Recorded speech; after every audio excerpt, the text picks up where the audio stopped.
డబ్బు, అనారోగ్యం, ఉద్యోగం, వ్యాపారం, అప్పులతో బాధపడుతున్నారా? మీకోసమే లాంచ్ యువర్ ఫ్యూచర్ ప్రోగ్రామ్.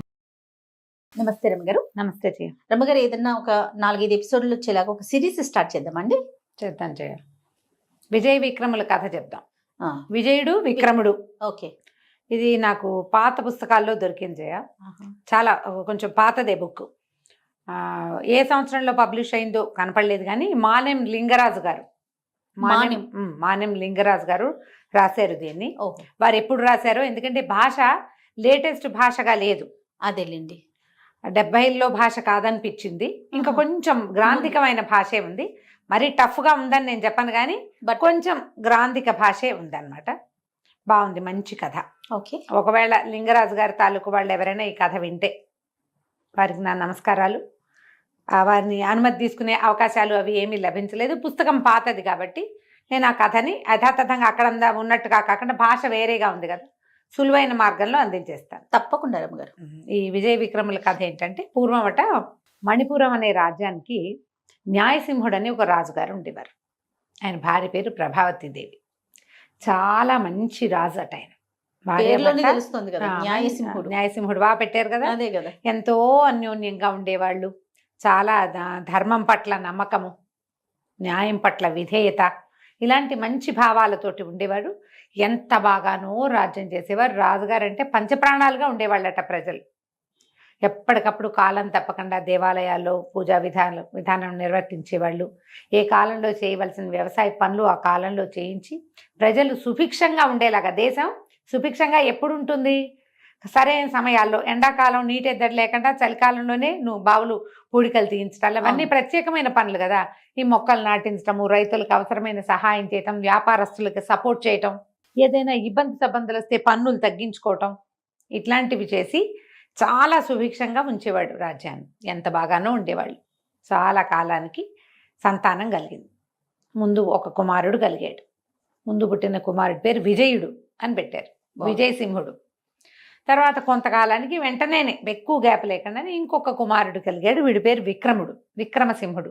విజయుడు, విక్రముడు పిల్లలు చక్కగా ఉన్నట్టు చందమామలల్లే ఉండేవాళ్ళు. చెప్పిన మాట వినేవాళ్ళు. ఎంత సంతోషంగా ఉండేవాళ్ళు.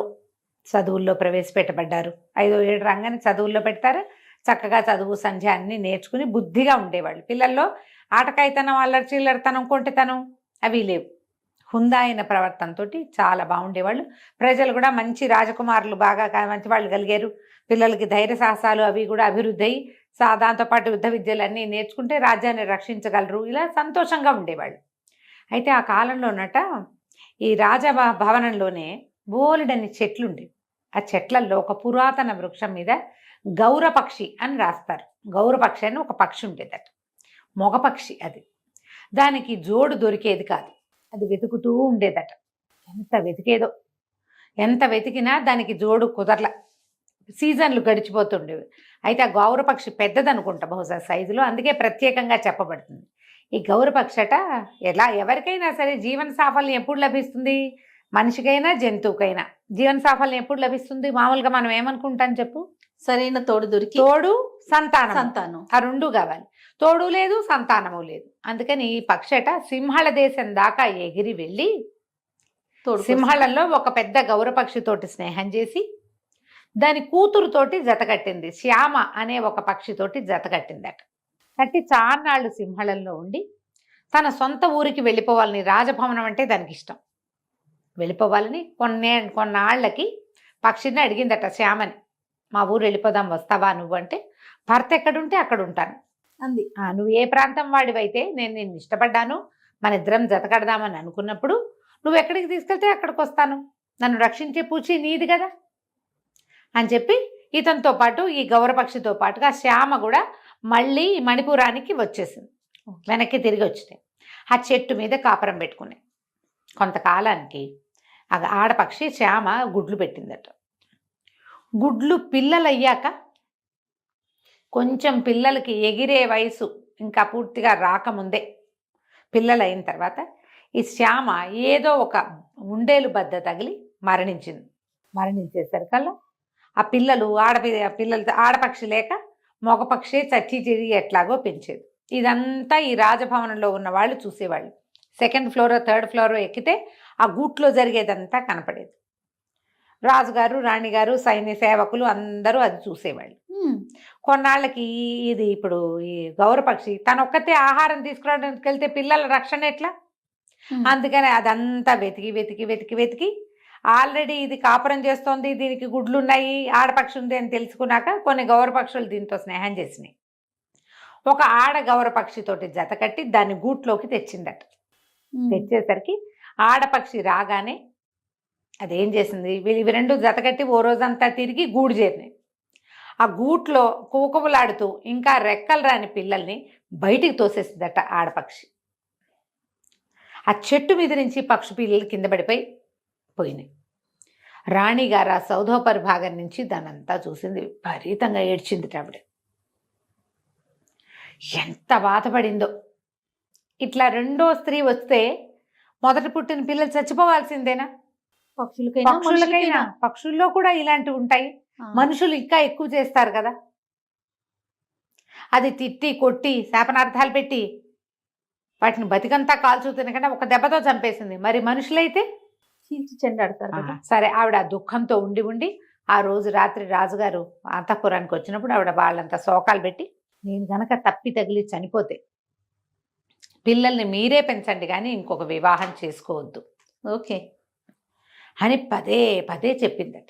ఆయన ఎందుకు నువ్వు చనిపోవడం గురించి మాట్లాడతావు, నీ ఆరోగ్యం శుభ్రంగా ఉంది, నీకేం కాదు, నేను అట్లా ఏం చేయను, అలాగే నేనేం పెళ్లి చేసుకోను, అయినా సరే నేను చచ్చిపోయాక నువ్వేం చేస్తావు, నేను చచ్చిపోయాక ఇంకో పెళ్లి చేసుకుంటావా అని అడుగుతారు ఆడాళ్ళకి చాలా మందికి ఉంటుంది. అది అవునండి, అవును. ఈవిడ ఒక పెద్ద విషయం చూసేసరికి ఇంకా ఎక్కువైపోతుంది.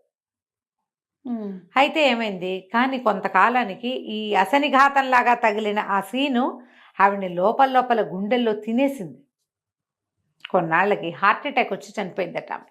అయ్యో, చనిపోయేసరికల్లా ఇప్పుడు ఏం చేస్తారు, ఇద్దరు అంతంత పిల్లలు 14 13 12 ఏళ్ళు ఉన్నాయి అంతే. కొంచెం విద్యలు నేర్చుకుంటున్న వయసుకు వచ్చారు. రాజుగారికి ఏం చేయాలో తెలియలే, అంతఃపురం బోసిపోయింది.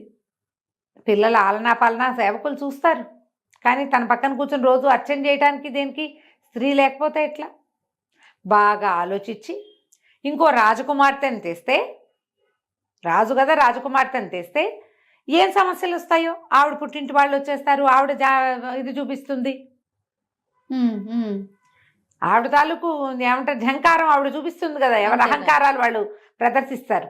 అందుకని చిన్నింటి నుంచి తెచ్చుకుంటే లోబడి ఉంటుంది అమ్మాయిని. ఇది ఒక తెలివి తక్కువ ఆలోచన. ఆలోచించి పురోహితులకి వాళ్ళకి చెప్పారు, కులానికి వంశానికి తగ్గకుండా, కులం అనకూడదు, వంశానికి తగ్గకుండా మంచి వంశంలో జన్మించిన అమ్మాయిని ఎవరినైనా పేదింటి పిల్లని ఒకదాన్ని పట్టుకునండి పెళ్లి చేసుకోవటానికి. ఇది మంచి ఆలోచన చెడ్డ ఆలోచన రమ్మగారు? అంటే కరెక్టేనంటారా? చాలా మంది ఇప్పుడు కూడా మనం చూస్తూ ఉంటాం, కొంచెం ఉన్నతమైన కుటుంబాల్లో ఉన్నవారు మా కుటుంబ సభ్యులను బాగా చూసుకోవాలి, తల్లిదండ్రులను బాగా చూసుకోవాలి, మంచి చెడు చూసుకుంటే చాలు, కొంచెం పేదింటి పిల్ల అయినా పర్వాలేదు. అలా ఉండదు అనే ఆలోచన. ఇప్పుడు బాగా చూసుకోవటం అనేది గుణాన్ని బట్టి ఉంటుంది, కానీ వాళ్ళు డబ్బులు ఉన్న వాళ్ళ పేదవాళ్ళ అని ఉండదు చేయ. కానీ వింటామా? పాతకాలంలో అలానే వాళ్ళు పేదింటి పిల్ల, కూటికి పేద కానీ గుణానికి పేద కాదు, ఇలాంటి డైలాగులు ఉండేవి అప్పట్లో. ఇప్పుడైతే అట్లా ఏమీ లేదు. ఇప్పుడు తూచే రైట్ తూచే. ఏ ఇంట్లో వాళ్ళైనా చిన్నింటి వాళ్ళైనా సరే గుణం చూసే గుణం లేకపోతే, మంచిగా ఉండే గుణం లేకపోతే పెద్దవాళ్ళు లేదు చిన్నవాళ్ళు లేదు, ఇలాంటి గుణాలు ఎవరి దగ్గరైనా ఉంటాయి, దుర్గుణాలు. దానికి పెద్ద చిన్న తేడా లేదు. వెతికి వెతికి వెతికి ఒక మహాద్భుత సౌందర్య రాశిగా ఉన్నటువంటి ఒక 16-17 ఏళ్ల అమ్మాయిని పట్టుకొచ్చారు. పిల్ల పేరు రత్నమాల, చక్కటిది. ఇంత అందంగా ఉండేసరికి రాజుగారు అమ్మాయి సౌందర్యానికి లోబడ్డాడు. ఆయనకు 40 వచ్చినాయి. మహాద్భుత సౌందర్య రాశి, చిన్నపిల్ల, యాక్టివ్గా చురుగ్గా ఏమిటో అదిగా ఇదిగా ఉండేసరికల్లా సహజంగా పడిపోతారు మగవాళ్ళు. అదే కదా. దాంతో ఈయన భార్య ప్రేమికుడైపోయాడు. ఆ అమ్మాయి వచ్చిన దగ్గర నుంచి ఈ మగపిల్లలిద్దరిని చూస్తే కళ్ళలో నిప్పులు పోసుకున్నట్టు ఉండేది దానికి. ఎందుకంటే ఇప్పుడు రాజుగారు తనంటే ఇంత వలపించుకుని ఉంటున్నప్పుడు నా పిల్లలకి రావాలి రాజ్యం, వీళ్ళకి వెళ్ళిపోతుంది. ఫస్ట్ భార్య ఏదైతే ఊహించిందో అదే జరిగింది. ఆ పిల్లల మొహాలు గిట్టేవి కాదు ఆవిడకి, బిషప్ చూపులే ఎప్పుడు వాళ్ళ మీద. అయితే ఏమైందట, ఒకనాడు ఈ మగపిల్లలిద్దరూ బాలాడుకుంటారట అంతఃపురం కింద బయట. ఉమ్. మరీ చాలా పెద్ద పిల్లలు అయిపోలేదు కాబట్టి వాళ్ళ గదులు కూడా అంతఃపురంలోనే ఉన్నాయి. ఈవిడ ఒక పక్కన ఉంది. ఈ పై భాగంలో ఒక పెద్ద నీళ్ల కొలం లాంటిది ఏదో ఏర్పరిచారు. ఆవిడ అక్కడ స్నానం చేస్తుంది. ఈ కింద నుంచి ఈ పిల్లలు తన్నిన బంతి పైకి ఎగురొచ్చి నీళ్ళలో ఆ నీళ్ళలో ఉన్న ఆవిడ మీద గుండెల మీద తగిలింది. తగిలేసరికల్లా ఆవిడ పిచ్చి ఉద్రేకం, అమిత కోపం వచ్చినాయి ఆవిడకి, అమ్మాయికి. ఎట్లాగైనా సరే వీళ్ళని తీసేసేయాలి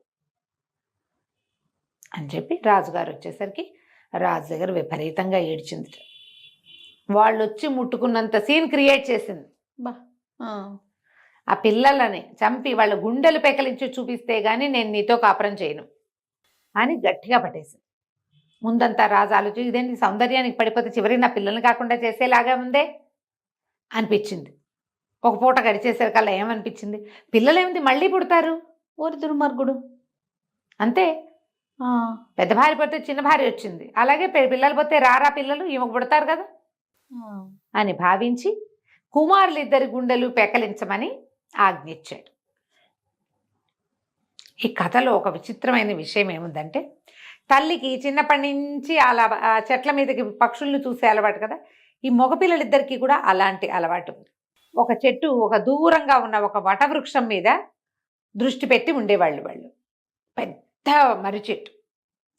ఆ మర్రి చెట్టు మీదకి 2 వేరువేరు రకాల పక్షులు ప్రతిరోజు వచ్చి వాలేవి, 2 దిక్కుల నుంచి వచ్చేవి. వీళ్ళు చూసేవాళ్ళు. ఆ 2 ఎంతసేపో కిచుకు కిచుకొని మాట్లాడుతూ ఉండేవి. తర్వాత ఎవరి దారినవి ఎగిరిపోయేవి చేరుకో దిక్కుకి. ఇది నాది అది నాది అని మాట్లాడుకునేవాళ్ళు పిల్లలు. రోజు చూసేవాళ్ళు, ప్రతిరోజు చూసేవాళ్ళు. అయితే ఏమైంది, కొన్నాళ్ళకి రెగ్యులర్గా అలవాటింది. వచ్చినాయా పక్షులు, రాలేదా అని చూడడము, వెళ్తున్నాయా అని చూడడము. ఓ రోజు రావడము కనపడలేదు, వెళ్ళటము కనపడలేదు. లోటైపోయింది పిల్లలకి. అదేమిటో చూద్దాము ఎందుకని ఆ మర్రి చెట్టు దగ్గరికి వెళ్ళారు. వెళ్ళేసరికల్లా 2 పక్షులు చచ్చి నేల మీద పడున్నాయి. అయ్యయ్యో ఇవి చచ్చిపోయినాయి, ఎందుకు చచ్చిపోయినాయో అని చెరుకో పక్షిని ఎత్తుకున్నారు. పెద్ద పెద్ద పక్షులు అవి, పాతి పెడదాం అలాంటి ఆలోచన చేశారు. ఇవి ఎందుకు చచ్చిపోయినాయో వాటికి అర్థం కాదు, వాళ్ళిద్దరికీ తెలియలే. అయితే నడిచి ముందుకెళ్తుంటే ఆ మర్రి చెట్టు మీద ఉన్న ఒక ముసలి గుడ్లగూబ వెనకాల నుంచి మాట్లాడింది. ఏం మాట్లాడిందట, ఈ పక్షులు చాలా విచిత్రమైనవి, ఒక వింతైన విషయం చెప్పింది. దాంతో రాకుమారులిద్దరూ ఈ పక్షుల్ని కాల్చి మామూలుగా తింటారు కదా, తిన్నారు. ఆ గుడ్లగూబ ఏం చెప్పిందంటే, ఓ రాకుమారులారా, ఈ పక్షులున్నాయే ఇవి చాలా వింతైనవి. ఇవి కొంతకాలంగా ఇక్కడికి వచ్చి మాట్లాడుకుంటున్నాయి. వాటి మాటలు చాలా విచిత్రమైనవి. ఒకదానికి దేనికి దానికి అదే గొప్ప, నేను గొప్ప అంటే నేను గొప్ప అనుకునేవి. అయితే వాటి 2 గొప్పలు ఏంటంటే, ఒకటిది రతనాల బొమ్మ, ఇంకొకటి ముత్యాల వేణి. నన్ను చంపి తిన్నవాడికి, నన్ను కాల్చుకుని తిన్నవాడి కంట్లో నుంచి నీ ముత్యాలు రాలుతాయి అని ముత్యాల వేణి.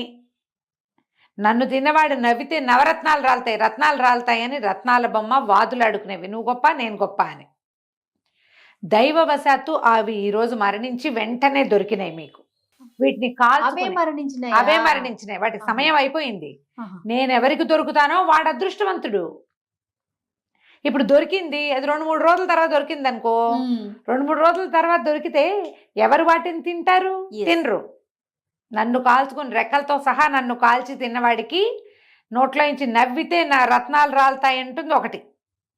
నన్ను కాల్చుకుని తిన్నవాడికి కన్నీరు గారితే ముత్యాలు రాలుతాయి అంటుంది రెండోది. మీ అదృష్టవశాత్తు 2 దొరికినాయి మీకు, ఇప్పుడే చచ్చిపోయినాయి, ఇప్పుడే దొరికినాయి.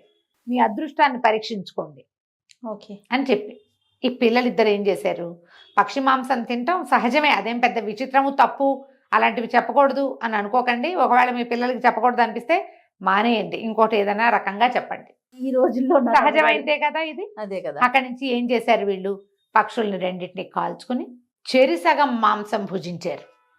దీన్ని ఒకదాన్ని ఇద్దరు, ఇంకొక దాన్ని ఇద్దరు చెరిసగం భుజించారు. తెలివి, వాళ్ళు తెలివి చూడండి. నవ్వితే రత్నాలు రాలుతాయి, ఏడిస్తే ముత్యాలు రాలుతాయి. ఈ పిల్లలు ఇంత ప్రత్యేకమైన వాళ్ళు. వీళ్ళకి గుడ్లగూబ మాట్లాడింది మానవ భాషలో కాదు, పక్షి భాష. అది అర్థమైంది. ఈ 12-14 సంవత్సరాల బొట్టికాయ చిన్నపిల్లలకి పక్షుల భాష కూడా తెలుసు. ప్రత్యేకమైన పిల్లలు. అక్కడి నుంచి వాళ్ళు ఎప్పుడైనా పక్క నవ్వారా రత్నాలు రాలుతాయి నోట్లో ఇంచి. పిల్లలు ఏ తప్పి తగిలి కడుపులో నొప్పో కాలు నొప్పో వచ్చి ఏడ్చి రాకుమారులు ఊరికే ఎందుకు ఏడుస్తారు? ఒక్క చుక్క కంట్లో వచ్చి నీళ్ళు వచ్చిందంటే ముత్యాలు రాలుతాయి. అలాంటి పిల్లల మీద ఈ రెండో రాణి అయినటువంటి రూపమతో రత్నమాలో దాని పేరు, ఆ అమ్మాయి చెప్పిన మాటలు విని ఇలాంటి కుమారులు మళ్ళీ పుడతారా ఎవరికైనా? ఈ విషయం తెలుసా అండి? తెలుసు, మొత్తం ఊరంతా ప్రచారంలో ఉంది అది, అందరికీ తెలిసిందే. రాకుమారులు ప్రత్యేకమైన వాళ్ళు. అయినా సరే వీళ్ళని చంపి గుండెకాయలు పట్టుకురమ్మని సైనికులకు పంపించారు. ఆ సైనికులకు ఉత్తరం రాసిచ్చారు. పిల్లల్ని వాళ్ళు మోసుకుపోయారు. మోసుకుపోతే ఏమిటి ఎక్కడికి తీసుకెళ్తున్నారు ఏమిటి అంటే, నాయన మీ నాన్నగారికి కరుణ లేదు, ఇంకా కుమారులు పుడతారని నిర్ణయించుకున్నారంటే పిల్లలు వలవల ఏడుస్తుంటే వాళ్ళ కళ్ళలోంచి రాలుతున్న కన్నీటి బొట్టలు ముత్యాలుగా మారుతుంటే వీళ్ళు ఉన్నారు కదా తలార్లు, ఒక్కో ముత్యం ఏరుకుంటూ పిల్లల్ని మోసుకుపోయారు. అబ్బా, మోసుకెళ్ళి చేతులు రావటల్లా చిన్న పిల్లలు రాకుమారులు, రేపొద్దున రాజు కావాల్సిన వాడు పెద్దవాడు, పిల్లలేమో ప్రత్యేకమైన పిల్లలు, ముట్టుకుంటే పాలుగారు ఎలాంటి వాళ్ళు, రాణిగారు ఎంత మంచిదో, లేక కలిగారు, చేతులు రావటల్లా చేయలేకుండా ఉండలేకపోతున్నారు. ఇంతలో ఏమైంది? సరే బాగా ఆలోచించుకుని తలార్లు ఏం చేశారు, పిల్లల్ని కూర్చోబెట్టారు, వంగబెట్టేశారు, ఇట్లా తలకాయల కిందకి పెట్టించారు. కత్తి ఎత్తేసరికి అలా వెనక నుంచి ఓ బాణం వచ్చి తగిలింది తలారికి. వాడికి తగల, ఆ కత్తి తగిలింది. కత్తి దింపేసి చూస్తే మంత్రి బుద్ధిమంతుడు ఆయన పేరు, ఆయన వచ్చాడు. వచ్చి మరి మీ దుంపల దగ్గర చంపేస్తారేమిట్రా పిల్లల్ని, పంపించేసేయండి. మరి రాజాజ్ఞ అట, రాజాజ్ఞ అయితే ఏమిటి, ఏదో ఒక జంతువుని చంపి 2 గుండెలు పట్టుకెళ్ళి చూపించండి రా, ఇట్లాంటి ప్రత్యేకమైన పిల్లల్ని చంపుతారా రాకుమారులు, వదిలిపెట్టేసేయండి, బతుకుంటే వలసాకు తింటారు, ఏదో ఒకటి వాళ్ళ బతుకులు వాళ్ళు బతుకుతారు, మన దగ్గర ఉండకపోతే పోని వదిలేయండి. చాలా బలవంత పెట్టాడు. తలార్లు ముందు వెనక ఆలోచించుకున్నారు ఏం చేయాలి. రేపొద్దున తప్పి తగిలి రాకుమారిద్దరు రాజుగారు కంటపడితే ఎవరెవరా తలారి వేధవులు చంపలేదని అని మన ఏమైనా శిక్షిస్తాడేమో, అసలు పిల్లలు బతికి వెనక్కి వస్తారా, ఇవన్నీ ఆలోచించి రాకుమారులిద్దరిని వదిలిపెట్టేశారు. వదిలిపెట్టేసి అక్కడక్కడే తిరుగుతున్న అడవి కుక్కలు 2 బాణాలు వేసి కొట్టి ఆ కుక్క గుండెకాయలు పట్టుకెళ్ళి చూపించారు. చూపించేసరికి సరే రాణిగారు శాంతించింది, రాజుగారు ఊరుకున్నాడు. కొద్ది రోజులు గడిచాక ఒకనాటి సాయంకాలం ఆవిడ తలనొప్పిగా ఉందని తోటలోకి వ్యాఖ్యాళికి మామూలుగా తిరగడానికి వెళ్తారుగా భార్యాభర్త, ఆవిడ పైనే ఉండిపోతే ఈయన నడుస్తున్నాడు, అటు ఇటు నడుస్తూ ఏ చెట్టు మీద అయితే గౌరపక్షి జంట ఉండేదో ఆ చెట్టు కిందకి వెళ్ళేసరికి ఆయనకి పూర్వం రాణిగారు ప్రభావతీదేవి అన్న మాటలు గుర్తొచ్చింది. ద్వితీయ వివాహం చేసుకోవద్దు, నా కుమారులకు అన్యాయం చేయొద్దు, గౌరపక్షి ఆడపక్షి రాగానే పైగా వాళ్ళేమి పక్షులేమి మనుషుల్లాగా బతుకున్నంత కాలం సాకి సంతరించవు పిల్లల్ని, రెక్కలు వస్తే చాలు, రెక్కలు వస్తే ఇక వాటి బతుకు వాటితే ఇంకా అమ్మా నాన్న గుర్తు కూడా ఉండరు. వాటి ఏ జాతి పక్షి అంతేనా? అంతేనంటారు. పక్షి అంతే, జంతువులు అంతే, కలిసి ఒక్కచోటే ఉంటుంటే ఏమైనా భాయి బహన్ ప్రేమ ఉంటుందేమో కానీ ఉండదు. అదేలేండి, జత కట్టడం మొదలు పెడితే పూర్వాశ్రమపు ఆలోచనలు వాటికి ఏమి ఉండవు, రెక్కలు రావటమే అంతే లేటు. అలాంటిది పక్షులే ఇంత పని చేస్తే మనుషులు ఎంత పని చేస్తారో అని ఆమె అన్నదంతా గుర్తొచ్చింది ఆయనకి. నేనేం చేశాను, నా భార్య చెప్తే ఆమెకు ఒక మంచి మాట చెప్పుకోలేను, నేను పిల్లల్ని ఇంత పని చేశాను, నేను గుండె పగిలిపోయింది.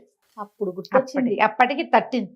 తను చేసింది భార్యా వ్యామోహంలో పడి తను ఏం చేశాడో, తనకి రాబోయే వ్యామోహాన్ని ముందే చనిపోవడానికి ముందే గ్రహించిన రాణిగారి విజ్ఞత, ఆ పిల్లల అందాలు చందాలు, పిల్లల అల్లరి ఆట, వాళ్ళ నవ్వులు, వాళ్లకున్న అపురూపమైన వరాలు, ప్రత్యేకమైన వరాలు గుర్తొచ్చి పిచ్చగా దుఃఖపడిపోయాడు. కానీ ఏం చేస్తారు, కుక్క గుండలు చంపలేదు పిల్లల్ని నేను చెప్పే నాథుడు లేడు, ఇక పిల్లలు చచ్చిపోయారు అనుకుని ఇంకా ఆయన అలా దిగులు పడి అనారోగ్యం పాలైపోయాడు. ఈ బయటికి వెళ్ళిన విజయులు విక్రముడు ఏం చేశారో చూద్దాం. వాళ్ళు ఏం చేశారో అలా ఎక్కడికో నడుచుకుంటూ వెళ్ళిపోయారు. నడుచుకుంటూ వెళ్తే ఏమైంది, చెట్టు కింద వెళ్ళేసరికి ఇక విజయడన్న కాళ్ళు పీకేస్తున్నాయిరా, నా వల్ల కాదు, కాసేపు విశ్రాంతి తీసుకుందాము, ఇక మనం వెళ్ళదు, అటు ఇటు వెళ్ళదు, చెట్టు కింద ఉందామంటే సరే అన్నాడు. దగ్గరలో ఆహారం దొరికే మార్గం ఏముందో చూద్దాం, నీ కింద ఉంటా, నువ్వు చెట్టెక్కంటే తమ్ముడిని చెట్టెక్కిచ్చాడు. తమ్ముడు చెట్టు మీదకి పైకి ఎక్కి చూసి అన్న ఏదో నగరం కనపడుతోంది, మరి అక్కడికి వెళ్తే ఏమైనా ఆహారం లభిస్తుందేమో చూద్దాం అనుకున్నారు. వీళ్ళు అడవిలో ఎంతకాలమో తిరిగారు. ఇక్కడి నుంచి వెళ్ళటమే డైరెక్ట్గా అక్కడికి వెళ్తున్నారు, పెద్దవాళ్ళు అయ్యారు, ఇంకా కొన్ని సంవత్సరాలు గడిచినాయి. వీళ్ళకి అడవుల్లోనే తిండి తిప్పలు తింటాం, కానీ ఎక్కడికి వెళ్ళినా వీళ్ళు కత్తు తిప్పటము విల్లుంబులు వేయటము అవి మానుకోలే. వాళ్ళు విద్యలు ప్రాక్టీస్లోనే ఉన్నాయి, వాళ్ళకి తెలివిగాను ఉన్నారు. అయితే పైకి ఎక్కితే నగరం కనపడుతోందంటే అన్నయ్య ఏమన్నాడు, సరే నువ్వు ఇక్కడే ఉండు చూద్దాం అనుకున్నారు. ఇది ముందు ఏదో పల్లెకెళ్ళి ఏదో తెచ్చారు. అక్కడి నుంచి ఏమైంది, అన్నయ్య ఏదో ఆహారం తేవటానికి వెళ్తే ఈ తమ్ముడు ఏం చేశాడు, చెట్టు ఎక్కినప్పుడు పైన 2 మైనాలు కనపడ్డాయి. ఆ మైనాలు ఏవో మాట్లాడుతున్నాయని చెట్టు పై కొమ్మల మీదకి ఎక్కి విన్నాడు. వినేసరికి ఆ మైనాలు 2 మాట్లాడుకుంటున్నాయి. ఏమని, ఇవాళ చాలా అద్భుతమైన రోజు. ఎంత అద్భుతమైన రోజు అంటే మనకు ఒక యోగం పట్టబోతోంది. మనని ఎవడు భుజిస్తాడో వాడు రాజు అవుతాడు అని చెప్తోంది మగపక్షి. పగపక్షి చెప్తే ఆడపక్షి అంది, నిన్ను తింటేనే రాజు అవుతాడు, నన్ను తింటే రాజు అవడు. ఈ సంగతి ఎవడికి తెలుస్తుంది? ఇప్పుడు మనని చంపబోయేవాడు ఎవడు?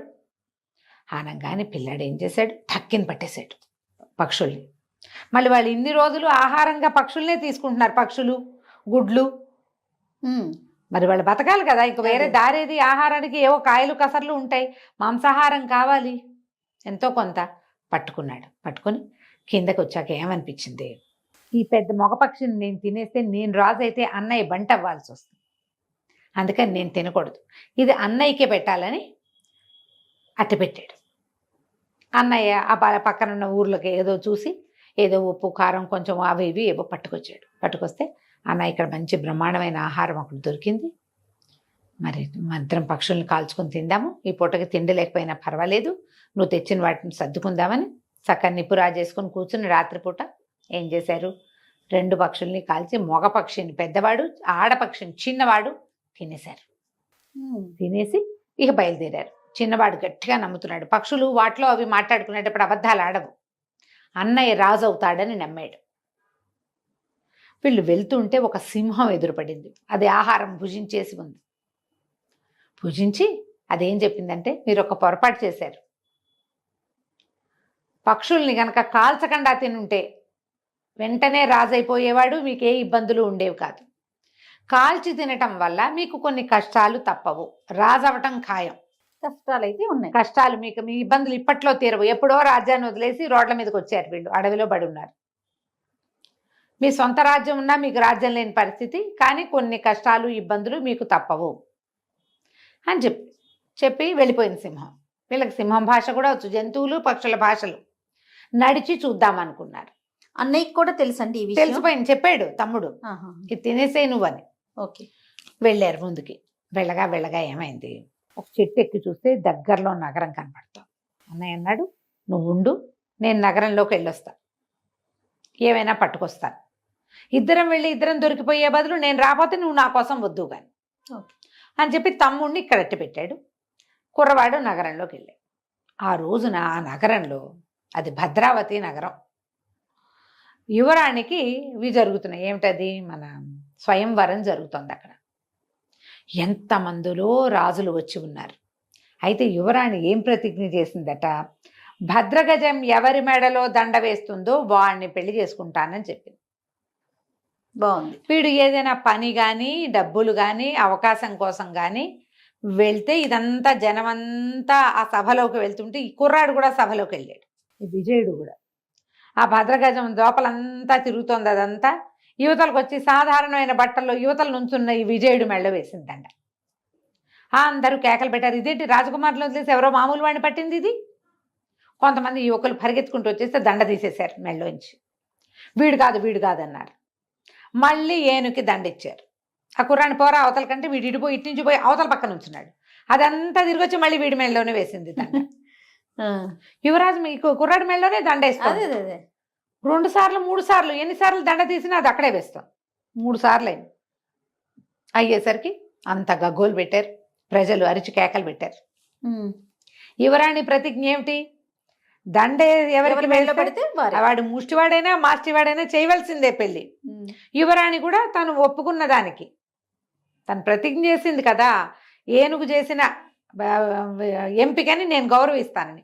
భద్రగజం ఎంపిక చేసింది కాబట్టి విజయుడికి రాకుమార్తెకి వివాహం చేసేసారు. ఆ రాకుమార్తె పేరు విద్యావతి. వివాహం అయిపోయింది.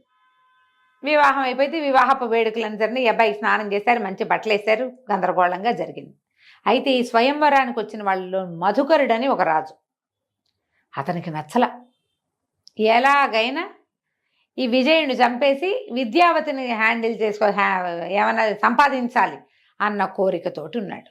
ఈ అబ్బాయికి మా తమ్ముడు అక్కడ ఉన్నాడు ఆ చెప్పే అవకాశం విజయుడికి లభించల. రాజు అవుతారని అన్న మాట, ఆ పక్షిని తింటే రాజు అవుతావు, పక్షులు చెప్పే నేను విన్నాను అని చెప్పాడుగా తమ్ముడు, అది ప్రూవ్ అయింది. కొంచెం ఇక్కడ సెటిల్ అయ్యాక తమ్ముడిని తెచ్చుకోవచ్చు అనుకున్నాడు. 4 రోజులైంది. ఈ పెళ్లి హడావిడిలో ఈ అబ్బాయి ఇక్కడ ఉండిపోయాడు, తమ్ముడు అడవిలో ఉండిపోయాడు. చూసి చూసి చూసి చూసి వాడు కూడా నగరం వైపుకి నడవడం మొదలుపెట్టాడు. నగరంలోకి నడిచొచ్చాడు. వచ్చి ఒక పెద్ద తోట ఏదో ఉంటే ఆ తోట బయట కూర్చున్నాడు. ఏం చేయాలో తెలియలే, కాలిపోతుంది కడుపులో. దానికి తోడు నడక. ఏదో కాస్త కాయ పండు తిన్నాడు కానీ ఆహారం సమృద్ధి అయింది దొరకల. అక్కడ ఏమి జంతువులు లేవు. ఏదో ఒకటి చంపి తినటానికి కూడా, వండుకుని తినడానికి జంతువులు లేవు, ఆహారం లభించలేదు. సరే ఉండేసరికల్లా ఆ తోటల పర్యవేక్షణ చేసేటువంటి ఒక అతను, పెద్ద తోటమాలిలో పెద్దవాడు అనమాట, పెద్ద అధికారి వచ్చి, ఏమన్నా దిగులుగా ఉన్నావు, ఏమిటి నీ సంగతి సందర్భం అంటే, ఏం చేయను, 4 రోజుల నుంచి ఆకలిగా ఉన్నాను, మా అన్న నన్ను అడవిలో విడిచిపెట్టి నగరంలోకి వచ్చాడు, మళ్ళీ రాలేదు, అన్న ఏమైపోయాడు అని దిగులు ఆకలి బాధతో ఉన్నానంటే, అతను ఏం చేశాడు, ఆ అధికారి కుర్రవాడికి భోజనం పెట్టించి, నువ్వు ఏదైనా పని చేస్తానంటే తోటలో పని చేయమని తోటలో పెట్టుకున్నాడు. ఒకే నగరంలో అన్నయ్య రాజైతే తమ్ముడు తోటమాలి అయ్యాడు. కొద్ది రోజులు ఇలా గడిచినాయి. ఒకనాడు ఒక విమానం లాంటిది ఈ ప్రాంతానికి వచ్చింది. ఒక ఆయన గాలిలో తిరిగే ఒక మర విమానాన్ని తయారు చేయించుకున్నాడు. అది ఈ తోట దగ్గర ఆగిపోయింది. దాన్ని ఏం చేసినా అది కదలకపోయేసరికి ఇది వరకు ఇట్లా అది ఆగిపోయినప్పుడు ఒక నవయువకుడిని బలిస్తే అది కదిలిందట. ఓహో. దాంతో ఆ విమానంలో వచ్చినటువంటి వ్యాపారస్తుల కుటుంబం ఒక యువకుడి కోసం చూడడం మొదలుపెట్టారు. వాళ్ళకి తోటలో ఉన్న చిన్నవాడి విక్రముడి మీద దృష్టి పడింది.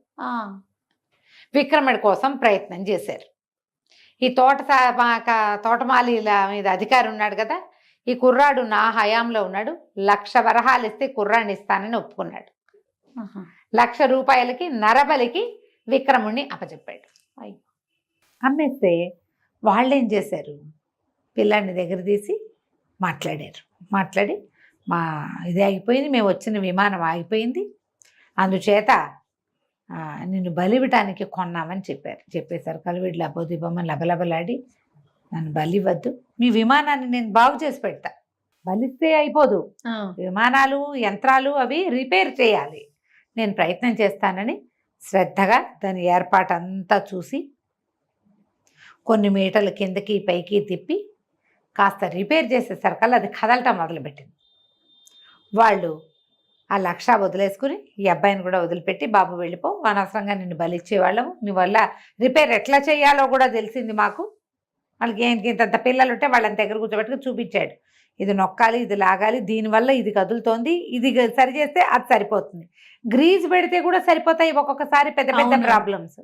దాంతో వాళ్ళు విక్రముడిని వదిలిపెట్టేశాడు. ఆ విక్రముడు కూడా చిచ్చి వీటితో ఉండకూడదు, డబ్బుల కోసం చూసుకుని వృధాగా నా ప్రాణాలు తీయటానికి చేశాడే, మోసకాడు, వాళ్ళతో వెళ్ళి వాళ్ళకి పని ఉంది అని చెప్పి నన్ను పంపించేశాడు, చచ్చినా ఇంకా తోటమాలి దగ్గరికి వెళ్ళకూడదు, సరే అన్నయ్య ఎలా ఉంటే అలా ఉంటాడు, నేను ఇక్కడి నుంచి వెళ్ళిపోతానని తోటమాలిని వదిలిపెట్టేసి వెళ్ళిపోయాడు. ఇంతలో అక్కడ ఏం జరిగిందంటే, రాజభవనంలో ఈ రాజకుమార్తె విద్యావతి తను పెళ్లి చేసుకుంది కదా విజయుని, ఈ అమ్మాయి ఏమిటి భద్రగజం ఎవరికి దండేస్తే వాళ్ళకి పెళ్లి చేసుకుంటానని ఒట్టేసింది.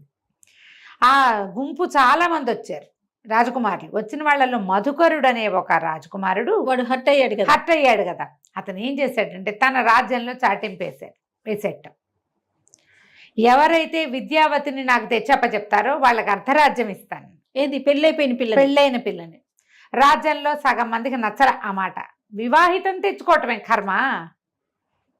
3-4 ఆడపిల్లలు వస్తారు శుభ్రంగా, మేమంటే మేమని ఒకేసారి వస్తారు కూడా. ఒక్కింటో నుంచే 4 పిల్లల్ని పెళ్ళైనా చేసుకోవచ్చు. వివాహిత, పైగా ఏదో ఒక ప్రతిజ్ఞ పెట్టుకుని పెళ్లి చేసుకున్న పిల్లని తెచ్చుకోవటం ఏంటని జనాలు ఎవరికి నచ్చల ఆ ప్రకటన. కానీ ఒక ముసలమ్మ తన మనవడికి అర్ధరాజ్యం కావాలని నేను వెళ్ళి సాధించుకొస్తానని వీళ్ళ రాజ్యానికి వచ్చింది. హేమపురం ఆ రాజ్యం పేరు, ఆ విద్యావతి ఉన్న రాజ్యం. ఈ ముసలమ్మ వచ్చి ఇక్కడ వీళ్ళతో పాటు ఉండి, విజయుడు విద్యావతి వాళ్ళతో పాటే ఉండి చాలా నమ్మించింది. మంచి మాటలు చెప్పి చక్కగా అలంకారం చేసి మంచిగా భార్యాభర్తలు ఇద్దరు కలిసి ఉన్నప్పుడల్లా సరదాగా కబుర్లు చెప్తూ బాగా అలవర్చి వాడికి ఏమిటి, ఎలాగైనా విజయుడిని సంహరించి ఈ పిల్లని విద్యావతిని తీసుకెళ్ళాలి. ఆవిడ తనతో పాటు గాలిలో ఎగిరే ఒక మంచాన్ని, యంత్రంతో ఎగిరేదాన్ని, చిన్న సైజు విమానం లాంటి దాన్ని తెచ్చి రాజభవనంలో ఓ పక్కన రహస్యంగా పెట్టింది. రోజువారీ పాలు పట్టుకొచ్చి ఇచ్చేది ముసలమ్మ. అందులో ఏలకులని, కర్పూరని, రుచికరమైన పదార్థాలు వేసేది. అట్లా ఇప్పుడు రోజువారీ ముసలమ్మ తెచ్చే పాలు తాగటానికి అలవాటు పడిన విజయుడు ఒకనాటి రాత్రి ఆమె తెచ్చిన విష పాలు తాగి మరణించాడు. లబో దిబో అక్కడి నుంచి అంత్యక్రియలు చేసేసారు. అయ్యో. చేసేసాక ఈ విద్యావతి విపరీతంగా ఏడుస్తుంటే ఈవిడ ఆ అమ్మాయిని ఏం చేసింది, ఇట జనం ఆచరించి వీళ్ళందరిలో ఉంటే నువ్వు ఇట్లాగే ఉంటావు, రా అని అంతఃపురం ఓ పక్కకి తీసుకెళ్ళి తను ఏ మంచాన్ని అయితే తన యంత్ర సహాయంతో ఎగిరేదాన్ని తెచ్చిందో ఆ మంచం మీద కూర్చోబెట్టింది. ఆ పిల్ల ఏడుస్తూ మెల్లిగా జారబడింది. కొద్దిగా చీకటి పడేసరికి ఈ ముసలమ్మ ఏం చేసింది, దాని మేటలన్నీ తిప్పి తలుపులు తెరిచేసరికి ఇది మంచం ఎగరటం మొదలుపెట్టింది. ఈ పిల్ల బాగా ఏడుస్తూ ఉంది. ఏడ్చి మెల్లిగా జారబడి మాగన్నుగా నిద్రపెట్టింది. ఆ మంచం ఏమో ఆకాశంలో ఎగిరిపోతుంటే ముందుకు వెళ్ళాక కొంత దూరం వెళ్ళేసరికి చల్లని గాలి, పువ్వుల వాసన తగిలేసరికి పిల్ల తెల్లబోయింది. నిద్ర పట్టింది. సడన్గా చలేస్తే మనకు మెలకు రాదు. పిల్లలు లేచి చూసుకుంటే ఇంకేముంది, మంచం మీద పైన వెళ్తోంది. తను మంచం మీద పైన వెళ్తుంది. మంచం మీదే ముసలిది కూడా కూర్చుని ఉంది. క్షణం అయ్యేసరికి ఆ అమ్మాయికి అర్థమైంది. అటు ఇటు చూస్తే తను ఎటువైపు వెళ్తుంది, రాజ్యం నుంచి బయటికి వెళ్ళిపోతున్నట్టు తెలుస్తోంది. ఇప్పుడు అటు ఇటు చూసుకుని భర్తని ఇదే ఏదో చేసేసింది ముసలిది, ఇది ఏదో దొంగయత్నంతో నా దగ్గరికి వచ్చిందని ఏం చేసింది, దభేల్మని మంచం నుంచి కిందకి దూకేసింది. దూకటం కింద ఏదో నదిలో పడిపోయింది. ముసలిది హాహాకారాలు చేసింది కానీ తను దూకలేదు, పట్టుకోలేదు. ఏం చేస్తుంది, ఆ మంచంతో ఎగురుకుంటూ ఆ మధుకరుడి రాజ్యానికి వెళ్ళిపోయింది. ఈ పిల్ల ఇట్లా నదిలో దూకేసింది అనేసరికి అతను చాలా చింతించాడు. రాజ్యంలో అందరూ చెప్పారు పతివ్రతగా ఉంటారు ఆడవాళ్ళు, ఇట్లాంటి పని చేయకూడదు అని. అయ్యో అక్కడైనా బతకనిచ్చాను కాదే, మొగుడు పోయాడు, ఇది అయిపోయింది. దాంతో ఏం చేయలేక ఊరుకున్నాడు. మధుకరుడు ఒప్పుకొని ఊరుకున్నాడు. ఇంకేం జరగల. ఆ అమ్మాయి ఇక్కడ చెరువు ఒడ్డున పడిపోయింది, నదిలో పడింది, కొట్టుకుని నది ఒడ్డుకి కొట్టుకొచ్చింది ఓ పక్కకి. అదే సమయానికి ఈ అబ్బాయి విక్రముడు ఈ తోటమాలి దగ్గర నుంచి వెళ్ళిపోతూ అటు ఇటు ఏదో చిన్న పొన్న పనులు చేసుకుంటూ అదే రాజ్యంలో ఉన్నాడు. ఈ రాజ్యపు పొలిమేరల దగ్గరికి వచ్చేసరికల్లా కాస్త మంచినీళ్ళు తాగుదామని నదిలోకి దిగితే నది ఒడ్డు నుంచి కొట్టుకొచ్చి విద్యావతి కనపడింది అతనికి. అయ్యో ఎవరో స్త్రీ ఉందని తను గబగబా వెళ్ళి చూస్తే రాజ ఆభరణాలు అవి చీర అవి చూస్తే ఎవరో రాజకన్యలాగా ఉంది. ఆమెను బయటికి లాక్కొచ్చాడు, గట్టు మీదకి ఓ పక్కకి తీసుకొచ్చి అడిగాడు, ఎవరమ్మా ఏమిటి అంటే ఆవిడ వాళ్ళ ఏడ్చి నేనేం చేయను, కొద్ది రోజుల క్రితమే నా వివాహం అయింది, నేను రాజకుమార్తెని, నా పేరు విద్యావతి, విజయుడు అని నా భర్త చాలా అద్భుతమైన వాడు, అతను నవ్వితే రత్నాలు రాలుతాయి. అడిగాడు, ఏడిస్తే కన్నీళ్ళు గారితే ముత్యాలు రాలుతాయా అన్నాడు. తెలీదు, నవ్వుతాడు, నవ్వితే రత్నాలు రాలుతాయి, నాన్నేమో ఇట్లా అతను కాస్త చనిపోయాడు, ఎంత అద్భుతమైన వాడు అనేసరికల్లా కుర్రాడు ఏడవటం మొదలుపెట్టాడు. చనిపోయాడు అనగానే అన్నయ్య చచ్చిపోయాడు అని అర్థమైందా, ఇక ఏడవటం మొదలుపెట్టాడు. వీడు ఏడుస్తుంటే కళ్ళలోంచి ముత్యాలు రాలుతుంటే అమ్మాయి నిర్ఘాంతపోయి చూస్తోంది. ఏడిస్తే నీళ్ళు ముత్యాలు రాలుతాయి కదా. అదంతా చెప్పి మెల్లిగా అమ్మాయి కళ్ళు మూతలు పడిపోయింది, చచ్చిపోయేసరికల్లా ఈ అబ్బాయి బోళ్ళంతా దుఃఖించి అయ్యో అన్నయ్య నేను కలిసి వచ్చాను, రాజు అవుతాడు అనుకుని పిట్ట మాంసం అన్నయ్యకే పెట్టాను, అయ్యో చచ్చిపోయాడు, ఆ వదిన కూడా ఇక్కడ పోయింది, ఇప్పుడు నేనేం చేయను, నాకు ఏది దిక్కు, అన్నయ్య ఏ నాటికైనా నాకు కనపడతాడని కదా నేను ఆ రాజ్యంలో ఉన్నాను. సరే ఒక ఎత్తైన చెట్టు ఎక్కాడు, ఎక్కి ఊరిపోసుకుందాం అనుకున్నాడు. చచ్చిపోతా నేను కూడా అని చెట్టు ఎక్కాడు.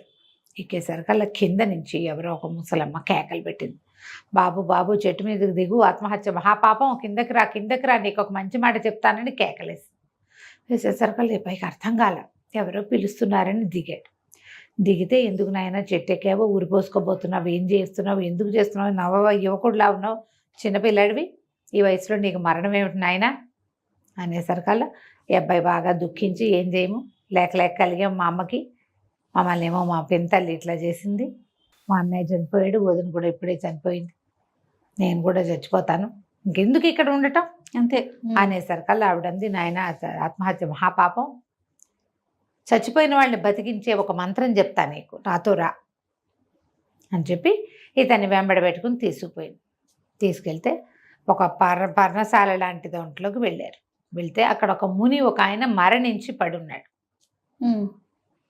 ఈవిడ బలబల ఏడుస్తూ, ఈయన నా భర్తే నాయన, నేను కూడా రేపు ఈయన్ని అనుసరిస్తాను, అయితే నా భర్తకి అంత్యక్రియలు చేసి రేపు నాకు కూడా అంత్యక్రియలు చేసేవాడికి ఒక మహత్తరమైన వరం ఇవ్వాలని కోరుకుంటున్నాను నేను, నువ్వు దొరికావు నాకు సమయానికి, నా భర్త సామాన్యంగా కనపడుతున్నాడు కానీ సామాన్యుడు కాదు, ఇతని ఎడం చేతి చిటికెన వేలుకి ఒక మహత్తరమైన శక్తి ఉంది, ఆ చిటికెన వేలు కోసి దాంట్లోంచి ఒక్క చుక్క రక్తం వేస్తే ఒక్క ఎముక మిగులున్న శరీరమైన జీవంతో బతికొస్తుంది.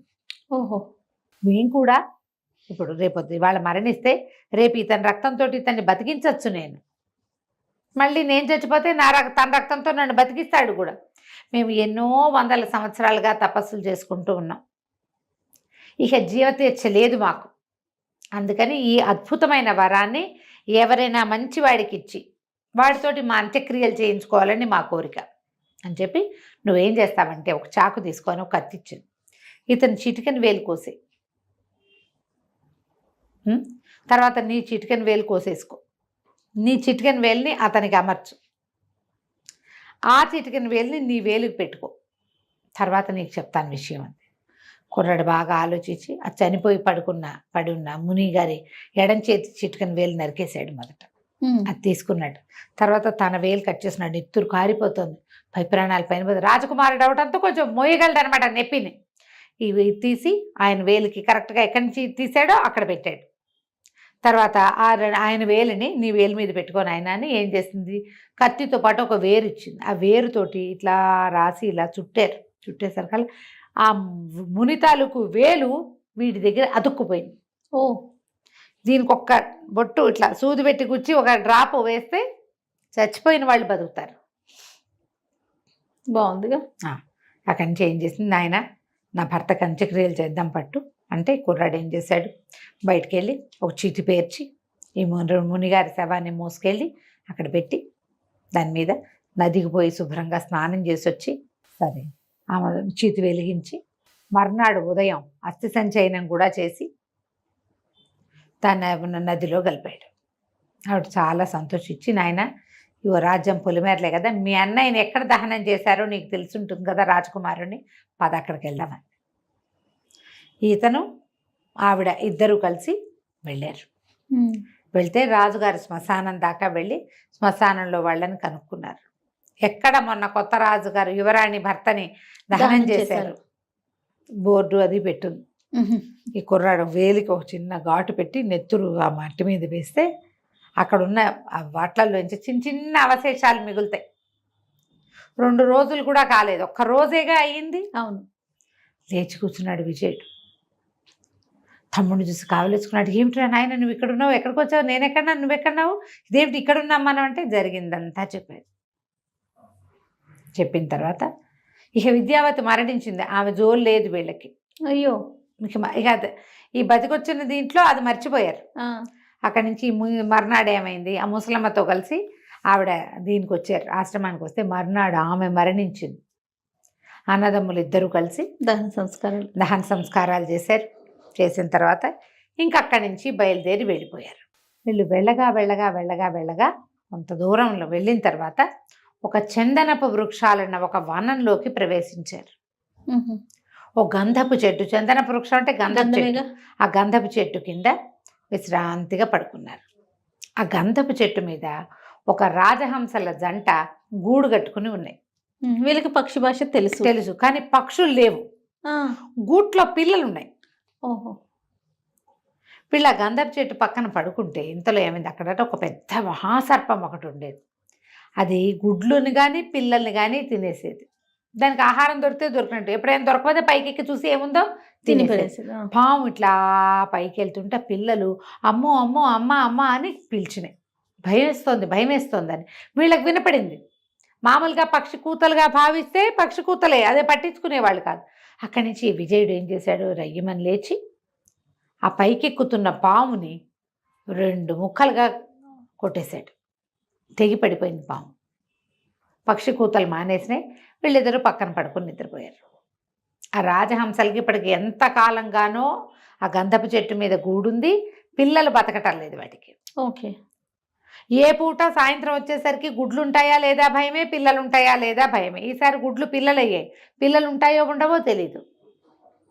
అవి తిరిగి వచ్చేసరికల్లా పిల్లలు సురక్షితంగా ఉండేసరికి పిల్లలిద్దరూ అవి 2 పిల్లలు 3 పిల్లలు 3 వాళ్ళు ఆ పిల్లలు అడిగినాయి, మీకు మేమే మొదటి సంతానమా, మాకంటే ముందు పిల్లలు పుట్టారా అని అడిగితే ఇప్పటిదాకా పుట్టలేదు, ఇప్పుడే మొదటి సంతానం మీరు అని చెప్పేసరికల్లా ఆ పిల్లలు ఏమన్నాయంటే, అయితే మీరు కృతజ్ఞతలు చెప్పాల్సిన వాడు ఒక రాజకుమారుడి కింద పడుకున్నాడు, ఒక మహాసర్పం ఆ సర్పాన్ని అతను చంపేశాడు, మమ్మల్ని రక్షించాడు, ఇక మాకే బాధ లేదు, మీకు కొన్నాళ్ళు పోయాక మాకు రెక్కలు పుట్టుక వచ్చాక మీరు మమ్మల్ని ఎగిరించవచ్చు అనేసరికి రాజహంసలు ఆశ్చర్యపోయింది.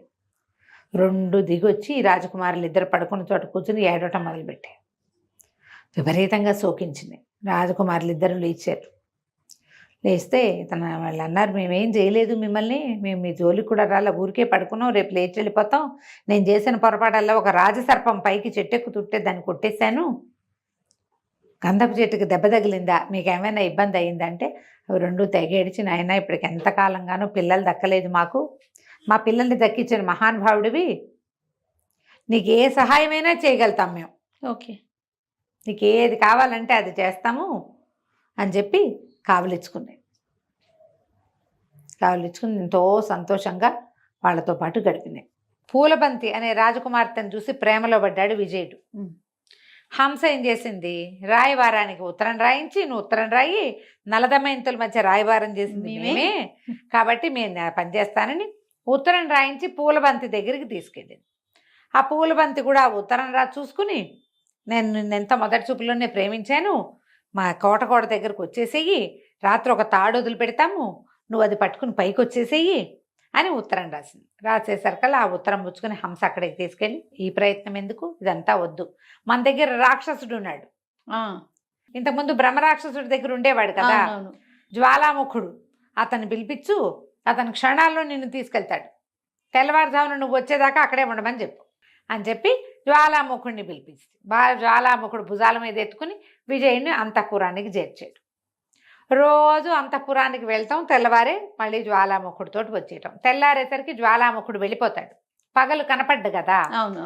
సరే ఏమైంది, ఈ అబ్బాయి వచ్చిన రోజు రాత్రి వీళ్ళిద్దరూ తెల్లవార్లు ఇద్దరు కబుర్లు చెప్పుకొని భార్యాభర్తల సమాగమాన్ని అనుభవించేశారు. తెల్లారేసరికల్లా ఈ రాజకుమార్తెకి స్నానం చేయించడానికి ఒక దాది వస్తుంది. వాళ్ళు రోజు బుట్టెడు మల్లెపూలతోటి అమ్మాయిని తులాభారం వేస్తారు, వాళ్ళ అలవాటు.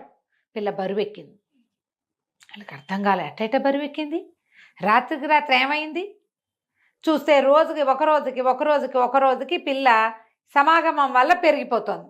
పిల్ల పెరుగుతోంది. ఆవిడ 3-4 రోజులు చూసి రాజుగారికి చెప్పింది, రాజా నీ కుమార్తె ఎవరో పురుష సంగమంలో ఉంది, అమ్మాయి బరువు పెరుగుతోంది, నువ్వు చూసుకో. ఇక తెల్లవార్లు కాపలా పెట్టారు, విచ్చుకత్తులు పెట్టారు, ఎప్పుడు రాత్రి వచ్చేస్తున్నాడో వాడు తెలీదు. తెల్లారేసరికి 1/2 కేజీ 1/4 కేజీ పెరిగిపోయేది పిల్ల. రోజులు గడిచినాయి. ఒకనాడు ఏమైంది, రాత్రికి తను బాగా లేటుగా పడుకుని వీళ్ళు తెల్లవారుజామున మెలకు రాల. తెల్లవారేదాకా సూర్యోదయం ముందు దాకా ఉంటాడు జ్వాలాముఖుడు, వెళ్ళిపోయాడు. వీడు ఇక్కడే ఉండిపోయాడు. ఉండిపోయి సూర్యుని చూసేసరికి వణికిపోయాడు. అక్కడి నుంచి వెళ్ళటం కష్టం, దారి లేదు, జ్వాలాముఖుడు వెళ్ళిపోతాడు తెలుసు. వణుకుతూ అన్నాడు, మనం దొరికేశాము, పట్టుబడిపోతాము ఇవాళ మనం అని అన్నాడు. అనగానే పొద్దున్నే సూర్యోదయం అవ్వగానే కర్టెన్లు తీయటానికి వచ్చే దాసి అది వినేసింది. పురుష స్వరం వినపడుతోంది. ఇక పరిగెత్తింది రాజుగారి దగ్గర. ఎవరో మొగ్గొంతు వినపడుతోంది అనగానే సైనికులు వచ్చి పడ్డారు. మన విజయుడిని పట్టేశారు. పట్టేసి రాజుగారి దగ్గరికి తీసుకుపోయారు. ఆయనేమో శిరచ్ఛేదానికి ఇది ఇచ్చేసాడు, శిక్ష వేసాడు. ఈ రాకుమార్తె పరిగెత్తుకుంటూ వచ్చేసి ఏం చేసింది, నా ప్రాణం అడ్డేస్తాను అని చెప్పి తండ్రికి చెప్పి మొల్లో నుంచి కత్తి తీసుకుంది. ఇతన్ని ఏదైనా చేసేటడితే ముందు నేను చచ్చిపోతాను అంటే రాజు అన్నాడు, ఎందుకమ్మా, నీకు ఇక్కడైనా మంచి సంబంధం చూసి పెళ్లి చేయాలనుకున్నాను, ఇతను ఎవరో కూడా తెలియని వాడితోటి ప్రేమ ఏమిటి నీకు అంటే, ఎందుకు తెలియదు, నాకు మనిషి తెలుసు, పుట్టు పూర్వోత్తరాలు నువ్వు విచారించు, కానీ ఇతనితో ఆల్రెడీ నేను సంసారంలో ఉన్నదాన్ని, గాంధర్వ వివాహం చేసుకున్నాను, ఇతను మరణం తర్వాత, భర్త మరణం తర్వాత నేనేం చేస్తాను ఇక్కడ, నాకు ఇంకో పెళ్లి చేయలేవు నువ్వు, దాని బదులు నేను ముందే పతివ్రతగా, ముందే ముత్తైదుగా చచ్చిపోవడమే మంచిది అనేసరికి ఆయనకి ఏం చేయాలో తెలియలే. అది నిజమే, కోపం వచ్చి వాడి శిరచ్ఛేదం చేస్తే వాడితో గడిపిన ఈ పిల్లని తను ఏం చేయగలడు. దాంతో ఆయన సర్దుకునే విజయుని ఆ సైనికుల దగ్గర నుంచి విడిపించి కూర్చోబెట్టుకుని, నాయన ఎవరు నువ్వు, ఏమిటి సంగతి, సందర్భం అన్ని కనుక్కునేసరికి విషయం బయటపడింది. వీళ్ళు రాకుమారుడు కదా ఇతను, ఇట్లా మా తండ్రి ద్వితీయ వివాహం చేసుకోవటం వల్ల ఇలా జరిగింది, మా తమ్ముడు కూడా ఉన్నాడు, మేమిద్దరం అన్నదమ్ములం అని చెప్పేసరికి సరే ఈ లోపల ఏమైంది, తెల్లవారేసరికి జ్వాలాముఖుడు వెళ్ళిపోయాడు, రాకుమారుడు ఇల్లు చేరలేదు, విజయుడు, హంస విక్రముడు భయపడి చచ్చిపోతున్నారు, ఏదో అయిపోతోందని, ఏమవుతోందో తెలియటల్లా. ఈ లోపల సైనికులు వెళ్ళి విక్రముడిని, మీ అన్నగారుని రాజుగారు అల్లుడిగా చేసుకోబోతున్నాడు, రమ్మని పిలిచేసరికి విక్రముడు కూడా వచ్చాడు. ఈ రెండో కుర్రాడిని చూసేసరికి మంత్రి గారికి అనిపించింది, చక్కగా ఉన్నాడు పిల్లవాడు, రాజుగారు అమ్మాయినేమో పెద్ద బాబాయికి ఇస్తారు, మా అమ్మాయిని రెండో అబ్బాయికి ఇచ్చి పెళ్లి చేస్తానని అడిగాడు ఆయన. అక్కడి నుంచి చక్కగా అంగరంగ వైభవంగా రాజుగారి కూతుర్నేమో విజయుడికి, మంత్రి గారి కూతుర్నేమో విక్రముడికి ఇచ్చి పెళ్లి చేసేసారు. హాయిగా ఉన్నారు.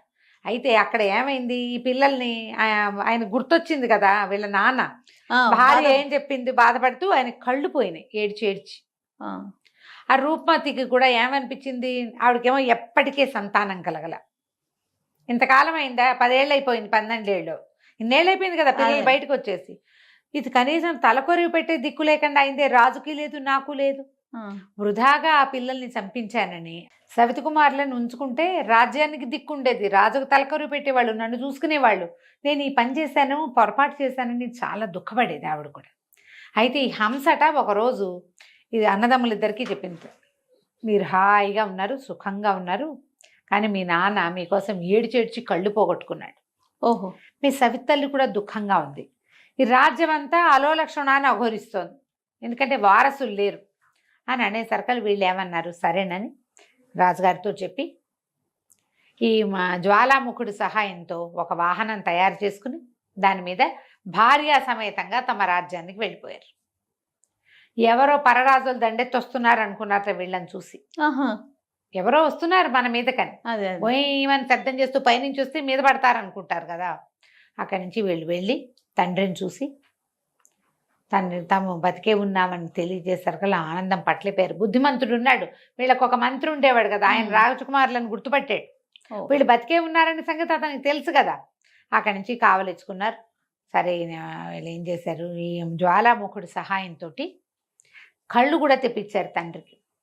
ఆ రూపమతి చాలా దుఃఖించింది, ఆయన మిమ్మల్ని అన్యాయం చేశాను నేనంటే, పర్వాలేదు, మా కర్మానుభవం మేము అది అనుభవించవలసి ఉంది, మేము అనుభవించాల్సిన కష్టమంతా అనుభవించేసాం, ఓకే ఇక సుఖపడే రోజులు వచ్చినాయి అంటే. ఇక రాజన్నాడు, నాయన పెద్దవాడికి నీకు పట్టాభిషేకం చేస్తాను అంటే ఒప్పుకోలే విజయుడు, వద్దు నాన్న, నాకు వద్దు పట్టాభిషేకం, ఈ తమ్ముడికి ఈ రాజ్యం, నాకు 2 రాజ్యాలు దొరికినాయి, 2 రాజులు ఉన్నారు కదా అవునులే అన్నాక, అప్పుడు 2 రాజ్యాలు అన్నాక అతనికి తట్టింది.